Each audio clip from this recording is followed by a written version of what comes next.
Audio Jungle.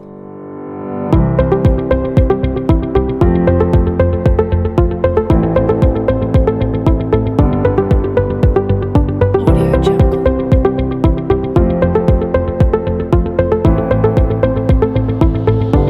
Assalamualaikum warahmatullahi wabarakatuh. Alhamdulillahirabbil alamin. Wassalatu wassalamu ala sayyidina Muhammadin wa ala alihi washabbihi ajmain. Yang kami hormati Ibu Suwani selaku wakil ibu, yang kami hormati Ibu Muhammad selaku komisi diseminasi, dan yang kami hormati peserta diseminasi dan hadirin yang berbahagia. Puji syukur kehadirat Allah Subhanahu wa Ta'ala yang telah memberikan rahmat dan karunia-Nya, sehingga pada kesempatan hari ini kita dapat berkumpul melaksanakan acara aksi nyata modul 1.4 diseminasi budaya positif oleh Ibu Muhammadah Cek GP Angkatan 9 dalam keadaan sehat tanpa halangan suatu apapun. Salawat serta salam kita haturkan ke junjungan kita Nabi Muhammad SAW yang senantiasa kita tunggu syafaatnya baik di dunia maupun di akhirat. Bapak Ibu peserta diseminasi, acara yang pertama pembukaan. Mari kita buka acara pada hari ini dengan bacaan basmalah bersama-sama.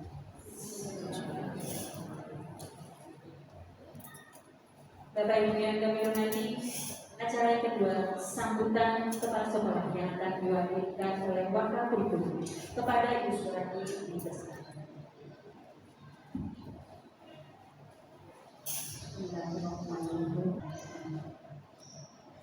Terima kasih, saya sampaikan terlebih dahulu bahwa saya di sini mewakili Bapak Orianto, Kepala Sekolah SMA Negeri 1 karena beliau berjalan untuk kegiatan diseminasi ini, dan saya berserah tugas untuk mendampingi anggota kegiatan diseminasi. Harapan saya untuk kegiatan diseminasi ini adalah bisa berjalan sesuai dengan apa yang kita harapkan bersama, karena di sini saya yakin sekali untuk kegiatan dari guru pembelajaran, calon guru pembelajaran, kita harapkan semuanya bisa masuk ke sana. Karena bergerak kita mensupport, kita memotivasi, kita memfasilitasi. Artinya apa? Kalau sudah itu berhasil, maka tolong ilmunya itu diberikan juga, dibagi-bagi dengan yang lain, sehingga kita mampu untuk tujuan sama. Saya selaku wakil kepala sekolah bidang kurikulum menyatakan bahwa untuk kegiatan diseminasi aksi nyata modul 1.4 budaya positif saya menyatakan untuk diri. Terima kasih. Assalamualaikum warahmatullahi wabarakatuh. Terima kasih Bapak Ibu peserta diseminasi yang saya hormati. Acara berikutnya, acara ini pemaparan aksi nyata modul 1.4 budaya positif kepada Ibu Muhammadah dipersilakan.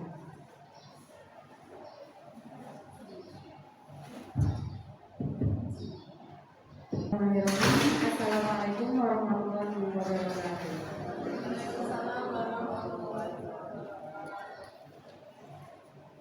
Sebelumnya terima kasih pada Ibu dan Bapak Guru telah berkenan hadir ke acara saya untuk membantu saya dalam mensukseskan aksi nyata modul 1.4 yaitu tentang diseminasi budaya positif.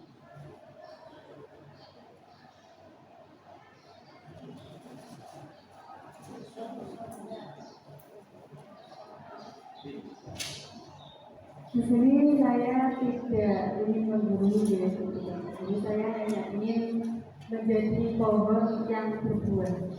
Dan sebenarnya seperti itu, saya ingin mempunyai ilmu dan saya ingin membagikan kepada teman-teman saya. Untuk konsep inti budaya positif yang hari ini akan kita bahas, yang pertama yaitu tentang disiplin positif dan nilai-nilai kebajikan universal, teori motivasi, hukuman dan penghargaan restitusi, terus keyakinan kelas, kebutuhan dasar manusia dan dunia berkualitas, 5 posisi kontrol dan segitiga ketiga restitusi. Di sini ada pertanyaan romantik. Silakan Anda di bawah ini bisa menjawab. Setuju atau tidak setujukah Anda dengan yang pertama, hukuman dapat mendisiplinkan anak? Terus yang kedua, pemberian hukuman dengan hal positif seperti membaca atau membersihkan halaman sekolah dapat meningkatkan disiplin anak. Terus yang ketiga, memberi penghargaan dapat meningkatkan motivasi belajar anak. Di sini ada pertanyaan romantis seperti itu. Kira-kira sebelum kita menuju ke pembahasan budaya positif, ketiga pernyataan tersebut apakah panjenengan setuju atau tidak setuju? Menurut setuju. Seperti itu, yang pertama yaitu hukuman dapat mendisiplinkan anak. Dengan penuh semangat, berpendapat bahwa itu sangat setuju. Dengan adanya hukuman dapat mendisiplinkan anak. Terus yang kedua, pemberian hukuman dengan hal positif seperti membaca atau membersihkan halaman sekolah dapat meningkatkan disiplin. Terus yang ketiga, setuju dengan memberi penghargaan dapat meningkatkan motivasi belajar. Mari kita mempelajari untuk budaya positif. Silakan Bapak Ibu, sudah saya sediakan kertas. Monggo panjenengan. Ini ada A dan B, Anda dan teman Anda. Di sini sudah ada 6 ya. Berarti nanti Bu Meno sama Bu Yuk sama dengan Bu Tia, Bu Azina dan Bu Mas. Cobalah secari kertas kecil, tuliskan sesuatu yang sangat berharga untuk Anda. Silakan Anda tuliskan sesuatu yang sangat berharga. Letakkan di salah satu tangan Anda dan genggam benda tersebut dengan segala daya. Setelah itu buatlah kepalan. Satu orang satu saja, satu pasang. Misal Bungaino sama Bunyi yang menulis cukup siapa nanti yang menulis. Dan silakan tuliskan sesuatu yang sangat berharga. Dengan putihkan ya. Yang menulis siapa nih? Di sini. Terus Bu Mas dan Bu Azina yang nanti yang menulis misal Bungaino menulis sesuatu yang sangat berharga itu misal setelah ditulis nanti digenggam dengan sekuat daya dan mungkin ingin merebut hal tersebut, ingin mengambilkan gambar yang ada di tangannya Bungaino. Kira-kira nanti Bungaino apakah membukanya ataukah tidak itu terserah panjenengan. Silakan mulai ditulis jawab dulu. Sesuatu ya kita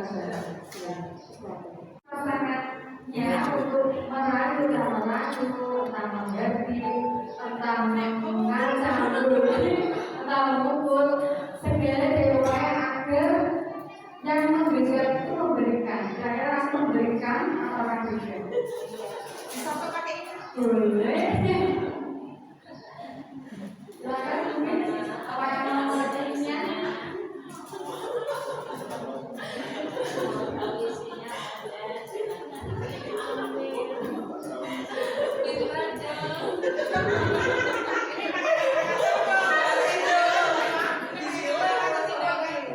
Tindakan boleh, kata-kata boleh.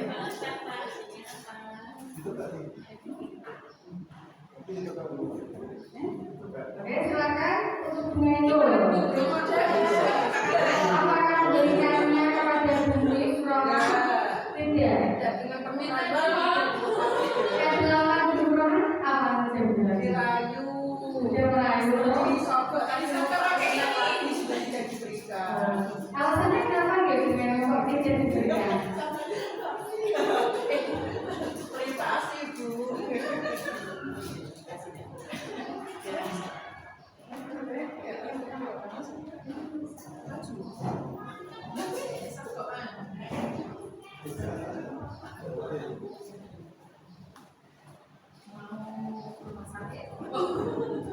Kenapa tidak diberikan kepada pasangan saya gestinya ya?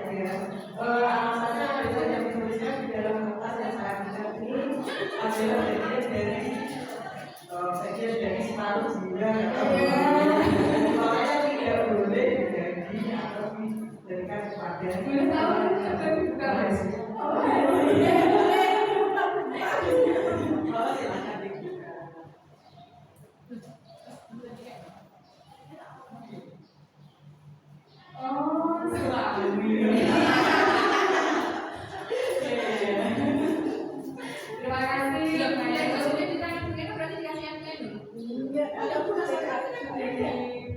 Pertahankan. Untuk Bu Tian, gimana Bu Tian? Apakah diberikan ke Pak Wawan?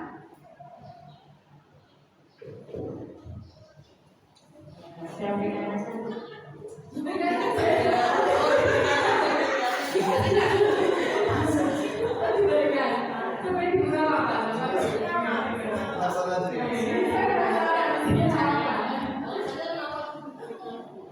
Kita semuanya membutuhkan. Apa tadi yang sudah dilakukan oleh Pak Wawan sampai diberikan? Jadi itu yang syarat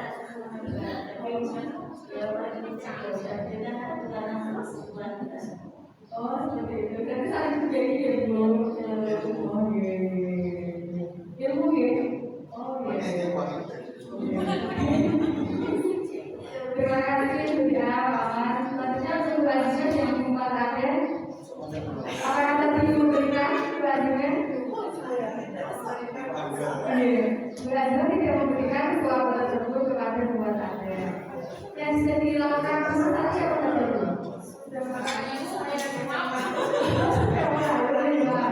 Tapi dia mau bagi. Selanjutnya apa Bu?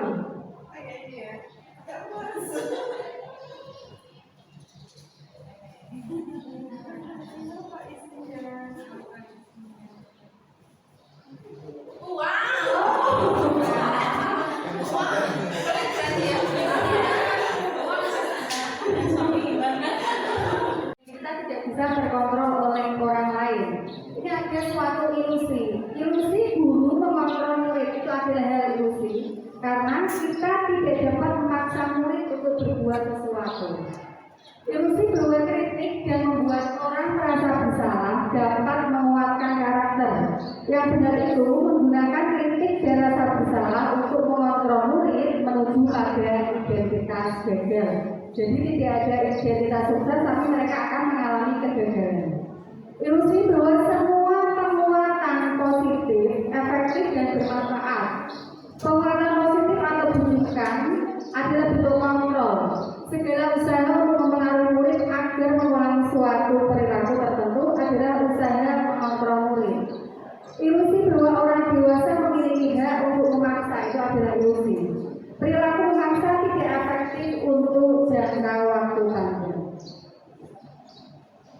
Nah, inilah perbedaan paradigma stimulus respon atau teori kontrol. Stimulus respon, kita mencoba mengubah orang agar berpandangan sama dengan kita. Kita berusaha memahami yang benar itu, kita berusaha memahami pandangan orang lain tentang dunia. Perilaku buruk dilihat sebagai suatu kesalahan. Itu salah. Yang benar, semua perilaku itu memiliki tujuan. Orang lain bisa mengontrol saya.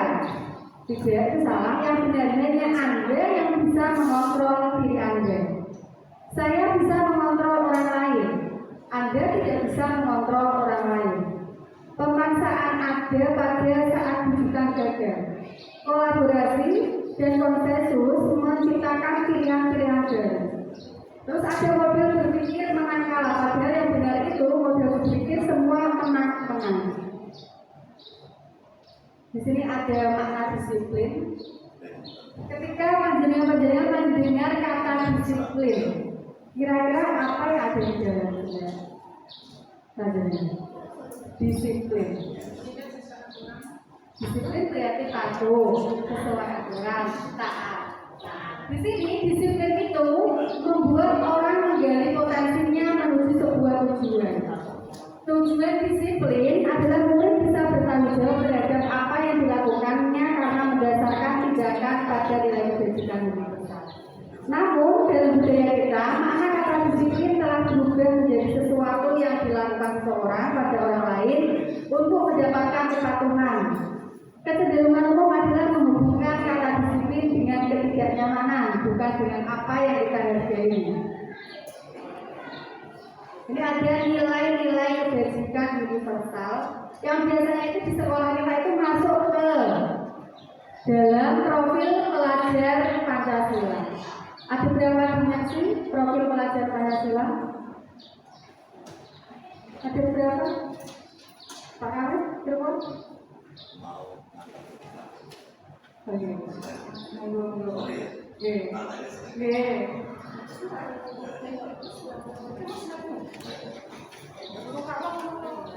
Nilai-nilai kebajikan universal itu masuk ke profil pelajar Pancasila yang dimensinya itu ada 6. Ya, apa saja? Berkebinekaan juga, terus gotong royong, ya. Mandiri, kreatif, terus beriman dan bertakwa, ya, sama yang benar. Itu itulah nilai-nilai kebajikan untuk kita yang ada di lingkungan sekolah seperti itu.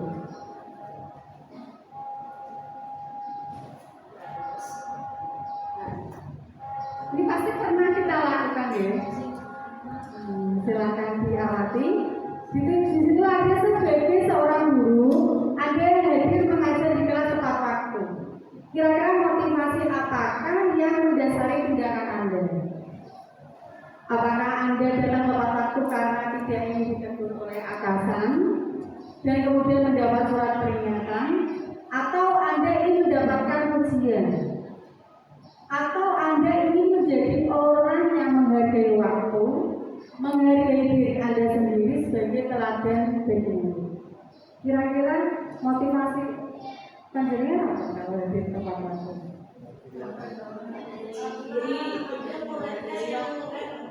Karena ada muridnya, oh gitu. Ya, kalau guru itu segera masuk ke kelas karena ingin melihat muridnya yang cakep, yang seperti itu. Itu juga bagus, bisa. Ya, itulah salah satu motivasi kita yang dibagi menjadi dua, ada motivasi eksternal dan juga motivasi internal. Kalau dari ibu tadi, berarti termasuk motivasi internal ya, eksternal atau internal? Eksternal ya. Kalau internal itu yang ini ya, ketiga, yaitu Anda ini menjadi orang yang menghargai diri Anda sendiri. Itu pasti saya yakin Bapak Ibu panjenengan sudah memiliki motivasi ini. Ini ada teori motivasi, hukuman dan penghargaan. Ini tadi yang pertama, untuk menghindari hukuman atau teguran dari kepala sekolah itu masuk motivasi eksternal, dan untuk mendapatkan pujian yaitu imbalan masuk motivasi eksternal, dan untuk menghargai diri sendiri masuk ke motivasi internal. Ini biasanya kita itu kan, apakah setelah itu akan memberikan penghargaan kepada murid-murid kita? Apa yang sebenarnya? Pujian. Ada yang lain selain pujian? Ya, kasih uang jajan. Oh, kasih uang jajan, justru yang memberikan uang jajan. Ya, ada yang berpuasa. Oh iya, Bu. Berarti itu termasuk penghargaan. Padahal penghargaan itu termasuk hukuman. Kalau dari ilmu ini ya, didukung oleh penghargaan. Karena apa? Karena pengaruhnya itu jangka pendek dan jangka panjang. Terus penghargaan itu menghukum, karena jika kita tidak memberikan hadiah, tidak memberikan penghargaan, pastinya anak itu dia tidak akan termotivasi. Jadi dia terhukum. Penghargaan mengurangi ketepatan, tidak efektif, dan penghargaan merusak hubungan. Kenapa merusak hubungan? Misal Bu Tia tadi memberikan uang jajan kepada si A. Si B ada di sebelahnya pasti merasa iri, kok dia mendapatkan terus saya enggak, pasti itu akan salah satunya bisa menyebabkan rusaknya hubungan sosial mereka. Ini adalah dihukum oleh penghargaan. Penghargaan menurunkan kualitas, mematikan kreativitas, mengurangi motivasi intrinsik. Dan inilah yang sulit, menurut saya sulit di murid kita, untuk menimbulkan motivasi intrinsik dari dalam diri mereka itu masih sangat butuh perjuangan. Karena mereka cenderung memiliki motivasi ekstrinsik. Ini ada perbedaan antara hukuman dan konsekuensi. Oke. Kalau hukuman itu sesuatu yang menyakitkan dan harus terjadi, sedangkan konsekuensi sesuatu yang harus terjadi. Terus untuk hukuman membuat anak sakit untuk jangka waktu lama, sedangkan untuk konsekuensi membuat anak merasa tidak nyaman dalam jangka waktu pendek. Artinya hukuman, anak membenci kedisiplinan. Adanya konsekuensi, anak menghargai kedisiplinan. Adanya hukuman, ada paksaan, konsekuensi tanggapan. Hukuman mendorong anak menyakiti dirinya sendiri. Terus untuk konsekuensi mendorong anak agar mudah menyesuaikan diri. Hukuman konsep diri yang buruk, sedangkan konsekuensi konsep diri yang baik. Hukuman, anak belajar untuk menyembunyikan kesalahan. Biasanya ada hukuman itu membuat anak menyembunyikan kesalahan. Konsekuensi, anak belajar untuk mematuhi peraturan. Hukuman ada marah, rasa bersalah, termalukan dan merasa tak dihargai. Sedangkan konsekuensi kehilangan hak, dibuat tidak nyaman dan diasingkan untuk sementara. Ini perbedaan antara hukuman dan konsekuensi. Nah, ini ada beberapa pernyataan.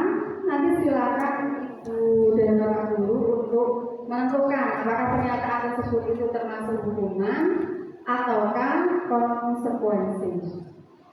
Untuk yang pertama di situ ada mencatat 100 kali dalam buku dengan menulis kalimat, saya tidak akan terlambat lagi karena terlambat ke sekolah.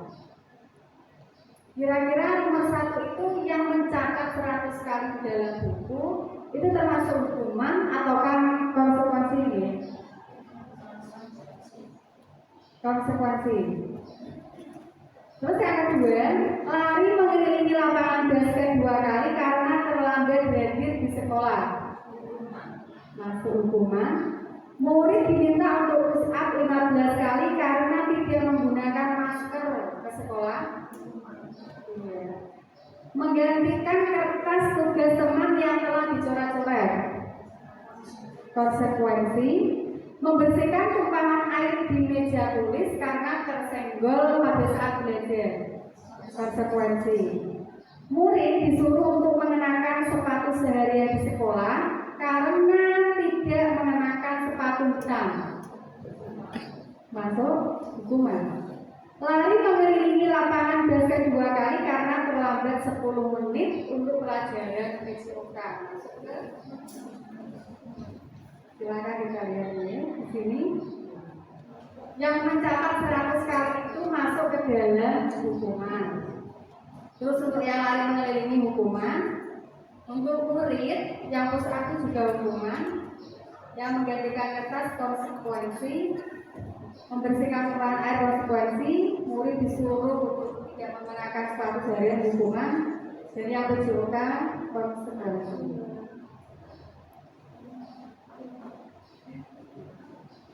Dari adanya hukuman konsekuensi tersebut itu karena apa? Karena kita itu tidak menerapkan adanya keyakinan kelas. Apakah itu sudah membuat keyakinan kelas di setiap awal pertemuan? Sekali pertemuan. Di situ mengapa tidak peraturan saja? Mengapa keyakinan? Karena adanya keyakinan, mengapa kita memiliki peraturan harus menggunakan helm bila mengendarai kendaraan roda 2? Mengapa kita memiliki peraturan 3M waktu dulu ya? Mengapa kita memiliki peraturan harus datang tepat waktu pada saat mengikuti pelatihan? Mengapa harus keyakinan kelas? Yaitu untuk mendukung motivasi internal murid agar kembali ke nilai-nilai kebajikan mereka, sehingga dia lebih bergerak seseorang dibandingkan mengikuti serangkaian peraturan-peraturan. Itu untuk menggerakkan motivasi intrinsik murid-murid kita. Maka sebaiknya kita membuat keyakinan kelas di awal pertemuan kita. Ini ada cara membentuk keyakinan kelas. Yaitu yang pertama, pembuatan keyakinan kelas itu melibatkan semua warga kelas. semua warga kelas dilibatkan untuk pembuatan keyakinan kelas, dan hendaknya itu dalam membentuk keyakinan kelas tidak terlalu banyak. Terus menggunakan kalimat positif, sebenarnya sesuatu yang dapat diterapkan di kelas.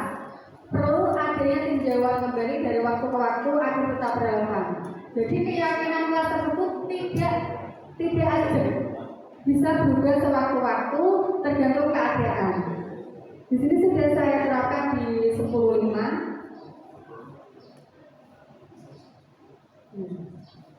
Ini ada peraturan. Tulisan peraturan seperti ini, nanti keyakinan kelasnya seperti apa?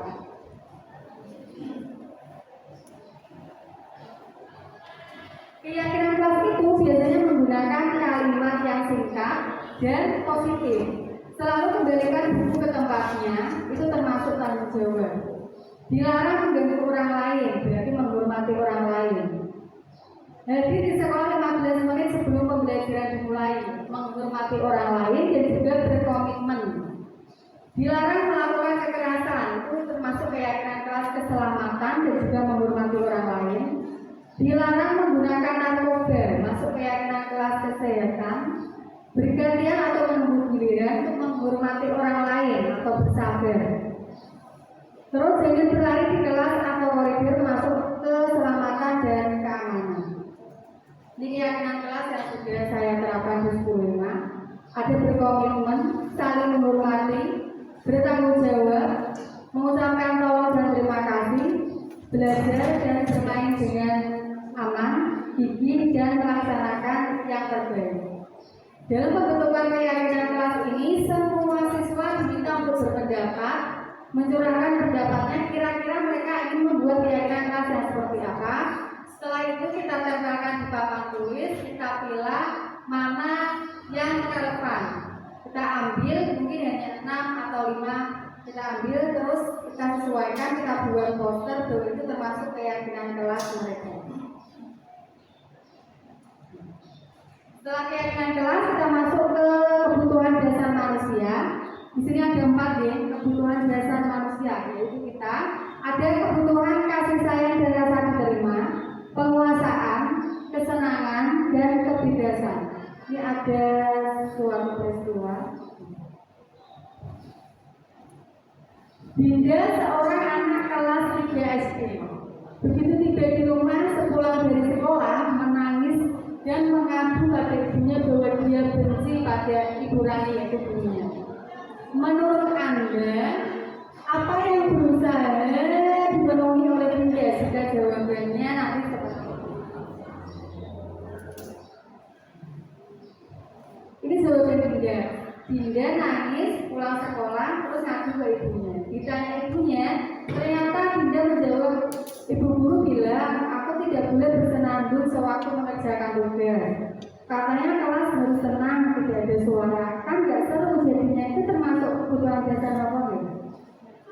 Kebutuhan dasar itu tadi kan ada, mungkin ada 4. Kasih sayang dan rasa diterima, penguasaan, kesenangan, bertahan hidup, terus kebebasan.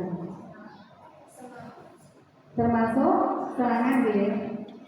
Terus yang kedua, dia menjawab, ibu guru tidak menyapa aku hari ini, padahal aku pakai jepit rambut baru. Itu masuk kebutuhan dasar kasih sayang. Aku bosan masa belajarnya cuma gitu-gitu aja, dengerin buku aja, masuk kebebasan. Aku sebel gambarku tidak rapi, malah ibu guru nunjukin ke teman-temanku di depan kelas.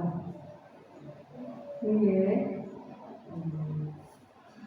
pertama benar dari serangan, kasih sayang, diterima, kebebasan dan penguasaan. Ya, berarti sudah kebebasan. Terus untuk yang ini, misalnya ada teman kita, yaitu Pak Zulfikar, kepala sekolah, bukan kepala sekolah kita ya. Kepala sekolah yang baru ditugaskan di SMP Bina Generasi Muda. Sejak kedatangannya di sekolah itu, Pak Zulfikar mencoba untuk menyesuaikan diri dengan lingkungan di sekolah tersebut. Sebagian besar guru-guru dapat menerima kehadiran Pak Zulfikar. Namun, ada beberapa guru yang selalu bereaksi negatif pada kebijakan-kebijakannya. dan dengan frontal mengemukakannya di rapat guru mingguan. Salah satunya yaitu Pak Malik. Dalam rapat guru mingguan, Pak Malik seringkali mempertanyakan kebijakan-kebijakan yang diambil oleh Pak Zulfikar tanpa argumen yang kuat. Rekan-rekannya sesama guru heran dengan perilaku Pak Malik ini karena sebelumnya ia dikenal sebagai seorang guru yang selalu mengikuti kebijakan kepala sekolah. Bahkan selama ini cenderung diam bila didapat guru. Pak Hanafi, sahabat Pak Malik, mencoba mendekatinya dan menanyakan apa yang menyebabkan ia bertindak seperti itu. Ada beberapa kemungkinan jawaban yang diberikan Pak Malik. Kalau jawabannya yang pertama, kira-kira kebutuhan dasar yang belum terpenuhi apa ya? Iseng aja sih aku sebenarnya. Aku senang lihat capsek baru itu kebingungan kalau pertanyaan-tanya berapa. Masuk kebutuhan dasar apa gitu? Kesenangan. Biar dia kenal sama aku dan aku ingin nantinya bisa dekat sama dan bekerja bareng sama dia. Kayaknya orangnya baik sih. Masuk ke biar dia kenal sama aku. Saya sebenarnya nggak paham beliau bicara apa tadi, makanya saya tanya-tanya saja daripada saya kelihatan tidak paham. Masa aku yang udah guru senior di sini tapi kelihatan nggak paham, malu dong. Penguasaan, gaya ngomongnya Pak Zulfikar itu monoton sekali ya, bosan jadi mendengarnya. Saya pikir tidak akan selesai. Ngomongnya begitu aja, tidak ada cara lain ya untuk menyampaikan materi itu. Gitu. Ya, tepat sekali Bunda. Ini ada 5 posisi kontrol guru, 5 posisi kontrol kita. Kita di sekolah ini ada 5 posisi. Ada penghukum, ada pembuat rasa bersalah, ada sebagai teman, terus ada pemantau dan juga ada manajer. Dan sebaiknya kita ya, sebagai guru itu berada di posisi manajer, lebih bijaknya. Dan pastinya kita pernah berada di 5 posisi ini. Kira-kira Bapak Ibu guru yang sering Anda tempati di posisi mana ya? Apakah penghukum, ataukah pembuat merasa bersalah, ataukah teman, ataukah pemantau, ataukah manajer? Yang bagaimana Bu? Oh teman. Bu Sutia sering menempatkan posisinya sebagai seorang teman. Pernahkah sebagai penghukum Bu?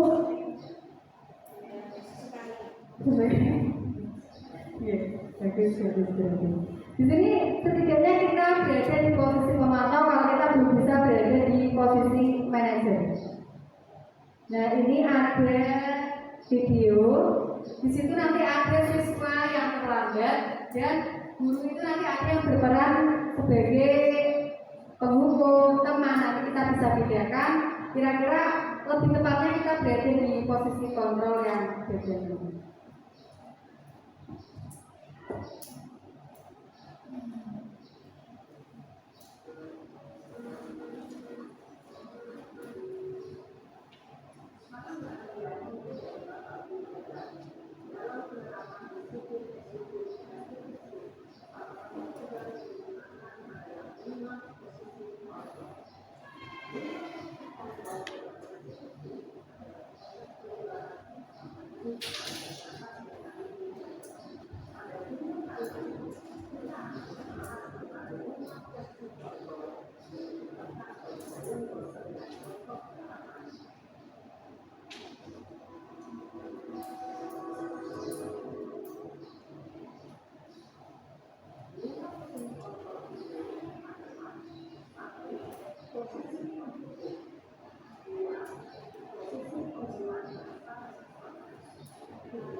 Dampak yang terjadi pada mulut ketika mulut berada pada posisi pemikul adalah mulut cenderung akan memberontak, bahkan menyimpan dendam.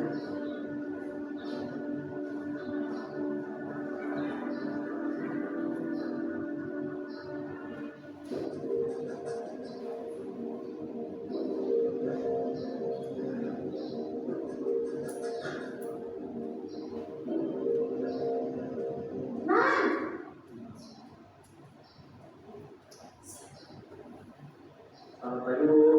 Naren, kamu kenapa terlambat lagi, nak? Ya Tuhan, Naren, kamu senang ya bikin ibu susah ya? Kalau kamu terlambat lagi, nanti ibu yang ditegur bapak kepala sekolah, nak. Disangka ibu tidak bisa membina kamu.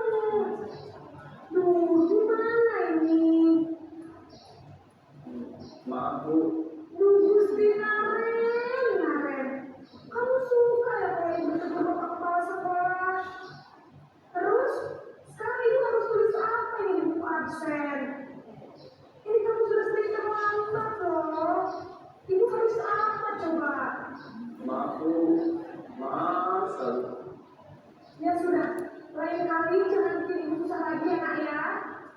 Ibu tidak akan kuat lagi kalau kamu begini terus. Bisa jantungan kalau ibu tegur bapak kepala sekolah. Sana cepat kelas. Maaf ya, Bu. Maaf sekali. Posisi pembuat rasa bersalah berbicara dengan nada tenang, cenderung lembut, namun kata-kata yang diutarakan membuat murid merasa menjadi orang yang gagal, memandang buruk dirinya sendiri, merasa tidak berharga, dan tidak sanggup membahagiakan orang lain. Ketika dia mengambil posisi pembuat rasa bersalah, murid akan menganggap dirinya yang bersalah dan ia akan menyimpan emosi negatif tersebut di dalam dirinya.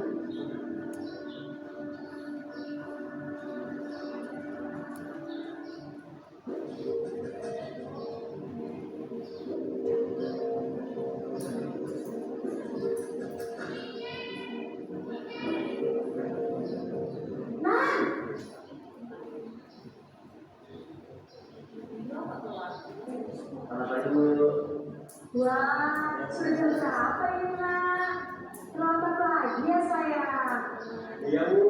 Habis ibu saya lupa bangunkan saya, Bu. Kamu malah menyalahkan ibu kamu.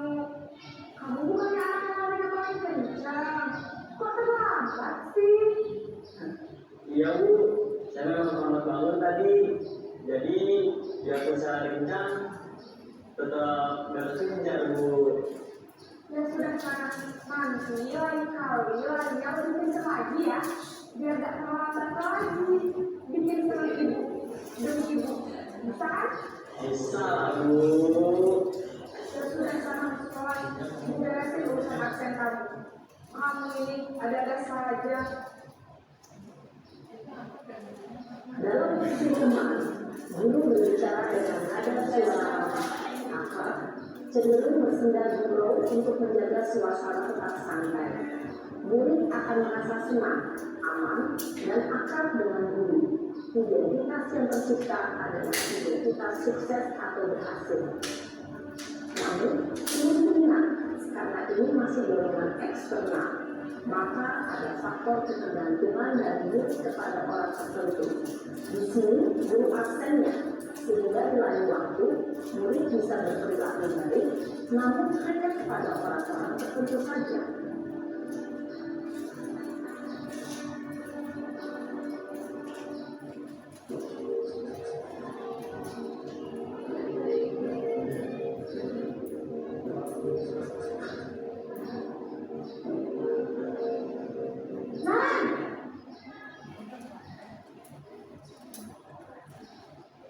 Selamat pagi, Bu. Naren, apa peraturan sekolah kita tentang jam berapa kita harus masuk sekolah, Nak? Kita harus di sekolah jam 7, Bu. Iya betul, sekarang sudah jam 7.20. Naren sudah tahu konsekuensinya jika terlambat akhir. Paham, Bu. Saya harus tinggal kelas pas jam istirahat selama 20 menit. Iya benar, konsekuensi demikian. Jadi nanti jam 9.30 pas istirahat, kamu harus tinggal di kelas, kerjakan tugas tambahan untuk ketertinggalan kamu, ya? Baik Bu. Posisi pemantau mengandalkan penghitungan atau data untuk mengontrol murid. Guru mengarahkan murid berdasarkan peraturan dan konsekuensi. Seorang pemantau menunjukkan bahasa tubuh dan ekspresi wajah yang nyata dan cenderung formal.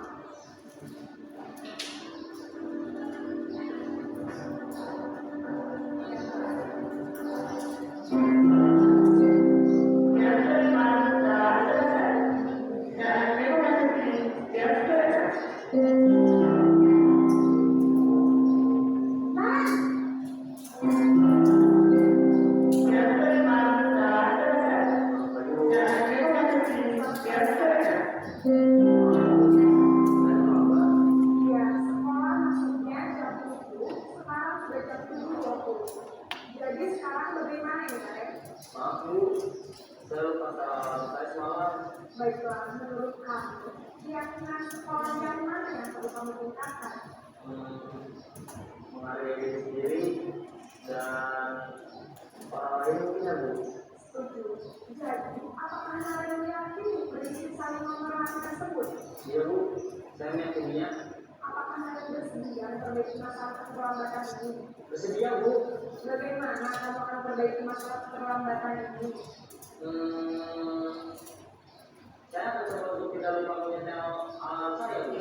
Baik, kalau dalam pembicaraan di rumah, ada orang yang kira-kira bisa bantu mengingatkan tidak?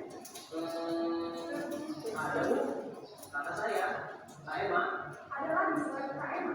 Selain Kak Emma, ada ibu saya. Baik, jadi yang mengingatkan Anda adalah Kak Emma dan ibu kalian.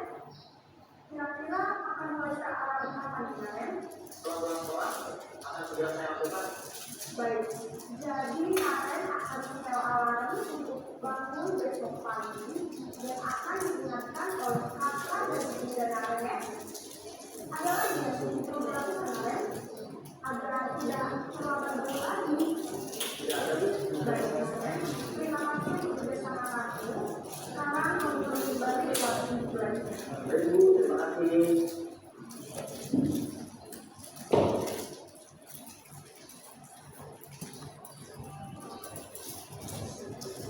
Kira-kira ibu bapak guru pernah menerapkan ya posisi kontrol? Cuma tadi katanya teman gitu. Cuma itu apa tuh? Apaan?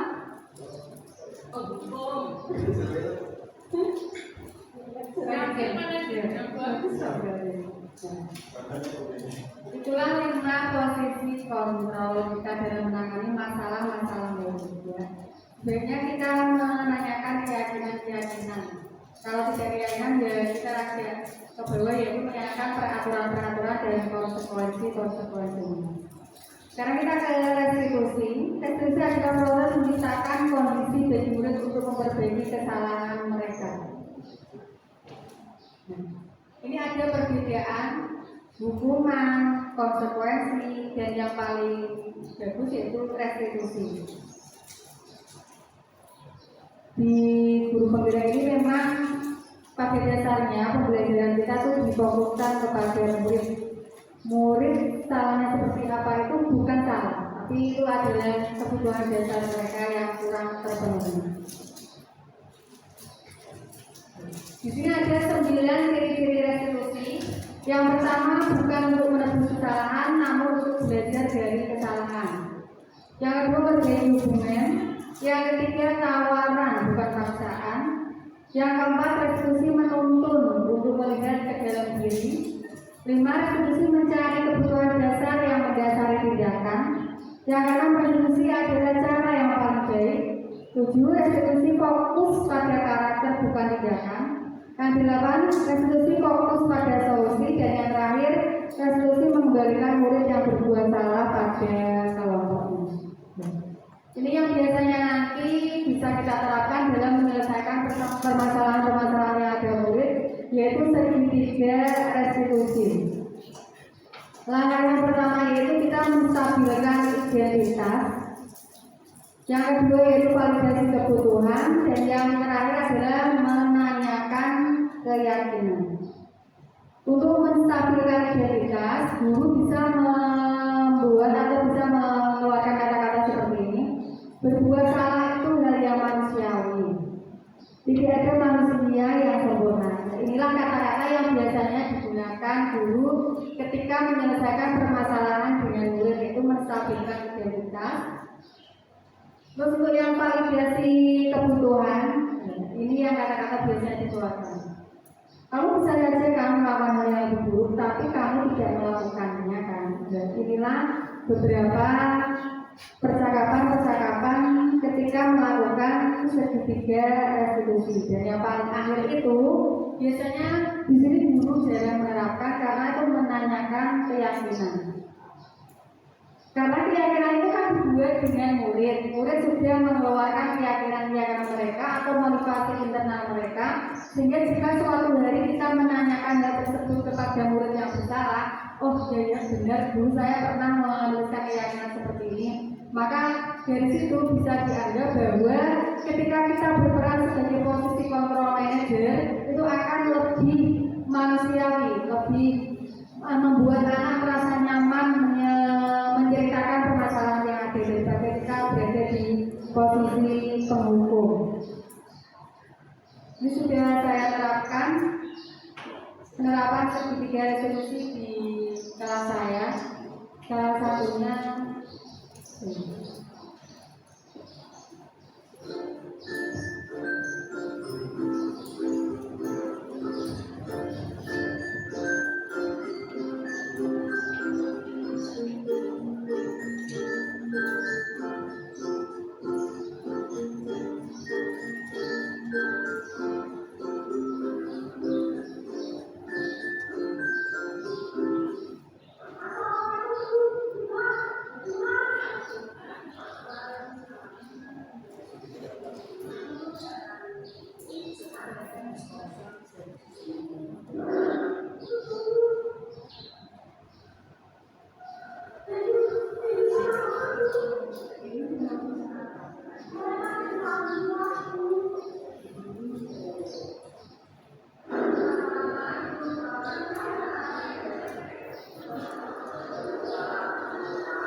Demikian perkara aksi nyata dari saya untuk 1.4 yaitu tentang budaya positif. Mungkin Bapak Ibu Guru ada yang bisa memberikan kesimpulan. Kira-kira dari yang tadi saya sampaikan, kira-kira Bapak Ibu Guru dalam benaknya dalam pikirannya terbesit apa nih?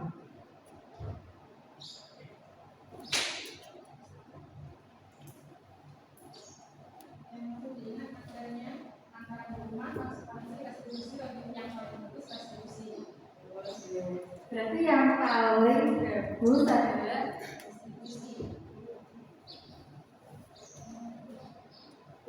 dari makanya yang disampaikan dari hukuman, tadi adanya hukuman, konsekuensi, dan restitusi. Jadi dinyatakan bahwa yang lebih bagus itu adalah restitusi. Berarti semua sudah sekali untuk menerapkan, untuk menghilangkan hukuman, menghilangkan restitusi, dan lebih semangat lagi untuk menerapkan yang namanya restitusi.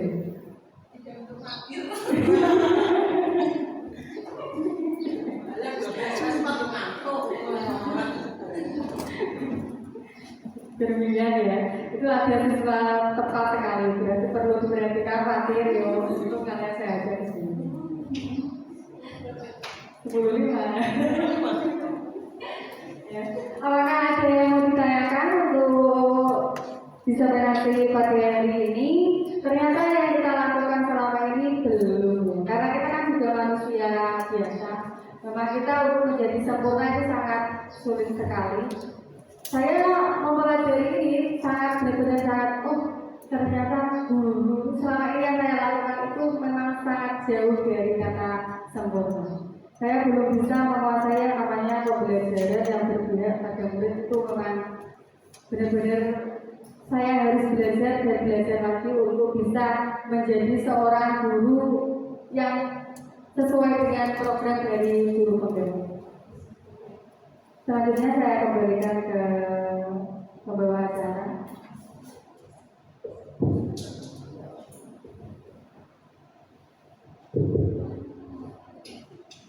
Baik, terima kasih Bapak Ibu peserta diseminasi. Demikian tadi pemaparan aksi nyata modul 1.4 dari Ibu Muammaroh, budaya positif. Jadi inti yang dapat kita ambil bahwa pembelajaran itu harus berpihak pada murid, gitu ya Bu ya. Kita mungkin seperti yang Bu Ammaroh sampaikan tadi jauh dari sempurna. Jadi setelah ini kita sudah dapat banyak materi pengalaman dari Bu Ammaroh, bisa kita terapkan dan tentunya untuk ke arah yang lebih baik. Bapak Ibu yang kami hormati, demikian tadi pemaparan hasil nyata. Berarti berakhir pula seluruh rangkaian acara kita pada hari ini. Untuk acara selanjutnya yaitu penutup. Mari kita tutup acara pada hari ini dengan baca hamdalah bersama-sama. Bapak Ibu yang kami hormati, demikian tadi acara pemaparan hasil nyata dari Bu Ammaroh. Terima kasih atas perhatiannya dan mohon maaf atas segala kekurangannya. Wassalamualaikum warahmatullahi wabarakatuh.